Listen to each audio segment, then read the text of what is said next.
Confidence বা সফলতা কখনো একদিনে আসে না।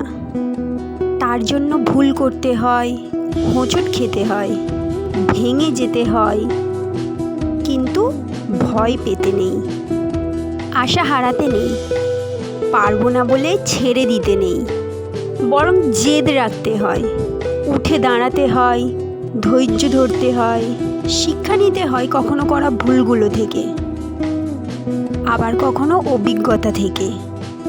সময় দিতে হয় নিজেকে, সাথে সময়কেও।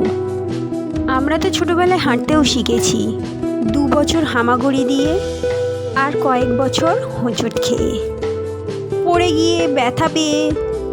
কথা বলতেই শিখেছি 4-5 বছর তোতলানোর পর। যেখানে জীবনে উঠে দাঁড়ানো কি এতই সহজ?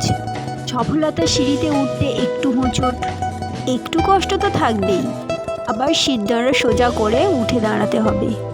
হাসিল করে নিতে হবে তুমি যা চাও, কখনো লড়াই করে, আবার কখনো বা অধিকার খাটিয়ে, কখনো কঠোর পরিশ্রম আর বুদ্ধি দিয়ে।